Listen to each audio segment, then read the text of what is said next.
Assalamualaikum dan salam Sarawakku sayang. Buletin Lukas edisi petang 13 Oktober 2020 bersama saya Fidai Hanan Sahni.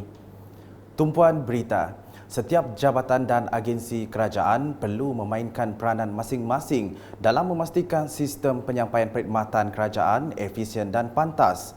Menteri Kerajaan Tempatan dan Perumahan Sarawak, Datuk Seri Dr. Sim Kui Hian berkata, untuk itu Kerajaan Sarawak berusaha menerapkan budaya inovasi, cekap dan berkesan dalam sistem penyampaian perkhidmatan. So, if COVID-19 is very challenging for all of us, thanks everybody. Local government level, we continue to intensify our efforts in furthering the cultures of innovation to ensure a faster and more efficient and effective service delivery system. The State Civil Service Innovation Meeting, Innovation for Service Delivery Excellence. Service Delivery Excellence, just now I saw the Silicon One Council. Regionally, rightly in our local government roles of being the frontliners in every aspect of right daily life. In innovation, the spirit of sharing across local council will allow the cross-fertilization of ideas around the spirit of explore and to learn and to try. Beliau berkata demikian semasa berucap merasmikan Minggu Inovasi Perkhidmatan Awam Peringkat Negeri Sarawak dan pameran Innoways yang diadakan di Pusat Membeli Belah Permaisuri Miri pada Isnin. Dalam pada itu, Datuk Seri Dr. Sim juga memberitahu kementeriannya kini mula mengguna pakai 5R berbanding 3R yang diguna pakai sebelum ini bagi membersihkan sampah untuk dikitar semula. And this reflects people's maturity and acceptance of ideas of reducing wastage through cycling. So we also need to help the public to identify ways to extract value from waste. And for the acceptance proof of the various products that can be made from recycled waste, a lot of innovation, and I give you some ideas. There is a need to ensure this effort sustain through the introduction of the policies, encouragement of cooperation between agencies. Pada majlis itu, Datuk Seri Dr. Sim turut menyampaikan hadiah kepada pemenang-pemenang pertandingan pameran Innoways terbaik 2020 sempena Minggu Inovasi Perkhidmatan Awam Negeri 2020 dengan Majlis Daerah Marudi muncul juara keseluruhan dengan membawa pulang hadiah wang tunai RM1,000 diikuti Majlis Daerah Subis memenangi RM800 dan Majlis Bandaraya Miri membawa pulang RM500. Berita seterusnya, kawasan di Sungai Serupai seperti Rumah Saung kini telah mengalami banyak perubahan apabila menerima banyak limpahan pembangunan.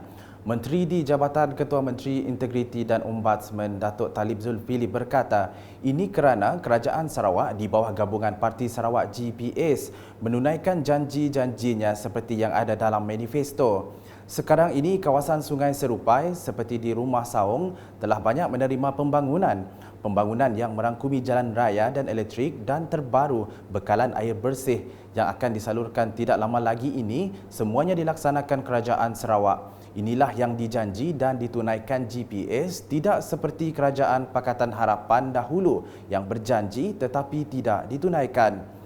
Beliau berkata demikian semasa berucap dalam program jelajah GPS di Hatiku N67 Jepak di Rumah Saung Jelani Sungai Kemena Bintulu pada Ahad. Pada majlis itu telah diadakan sesi perkongsian mengenali GPS, tayangan projek pembangunan di Dun Jepak, penyerahan bendera GPS kepada tuai-tuai rumah di sekitar Serupai, penyerahan kad keahlian PBB dan perasmian projek rakyat Rumah Saung Jelani. Laporan diteruskan dengan Jawatan Kuasa Kemajuan dan Keselamatan Kampung JKKK diingatkan untuk menguruskan dana organisasi masing-masing dengan bijak dan telus. Menteri Muda Hal Ehwal Korporat dan Unit Komunikasi Awam Sarawak UKAS yang juga Ahli Dewan Undangan Negeri Semop Abdullah Saidul berkata, keputusan dan tindakan itu perlu melibatkan perbincangan di antara semua ahli JKKK. Beliau berkata demikian semasa lawatan kerja dan dialog bersama penduduk kampung Tanjung Budong di Bintangor pada Isnin. Tambahnya, kepimpinan ahli JKKK, tuai rumah dan ketua kampung perlu mengelakkan diri daripada menyalahgunakan peruntukan seperti geran projek kecil luar bandar MRP yang diberikan Kerajaan Sarawak. Sementara itu, penduduk di kawasan Balai Ringin perlu terus mengekalkan semangat perpaduan dengan menghindari hasutan pihak pembangkang yang cuba memecah belah perpaduan masyarakat di rumah-rumah panjang. Menteri Muda, Belia dan Sukan Sarawak yang juga Ahli Dewan Undangan Negeri Balai Ringin, Datuk Snowden Lawan berkata, beliau amat menekankan tanggungjawab Ketua Kaum bagi mengekalkan semangat perpaduan rakyat di kawasan berkenaan. Sementara itu, beliau juga menasihatkan agar rakyat di Balai Ringin supaya perlu berhati-hati dengan agensi luar negeri yang mengakui ingin mengusahakan tanah di kawasan mereka. Beliau berkata demikian semasa program Randau Gabungan Parti Sarawak GPS di Kampung Rapak baru-baru ini. Datuk Snowden juga memberitahu penduduk setempat juga seharusnya terus memberikan sokongan yang baik kepada kerajaan Sarawak yang telah banyak membawa pembangunan di kawasan tersebut. Selanjutnya, masyarakat di luar bandar termasuk mereka yang tinggal di kawasan Bukit Bangunan turut tidak terlepas daripada menerima pembangunan yang dibawa oleh kerajaan Sarawak. Ahli Dewan Undangan Negeri Adun Bukit Bangunan, Datuk Mong Dagang berkata, kawasan Banting misalnya adalah sebuah penempatan besar yang terletak lebih kurang 30 km dari Seri Aman. Menurutnya, kira-kira 1,600 orang penduduk di Banting yang merangkumi 13 buah rumah panjang juga telah menerima pelbagai kemajuan dan pembangunan daripada pihak kerajaan. Beliau berkata demikian semasa majlis penyerahan surat akuan terima projek Jalan Bukit Balau ke Banting pada Isnin. Tambah beliau, menerusi pembinaan jalan itu, urusan harian penduduk dipermudahkan sekaligus meningkatkan ekonomi setempat.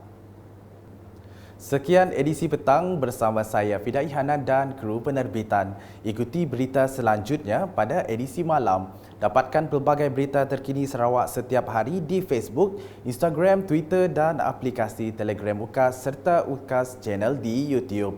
Salam UKAS.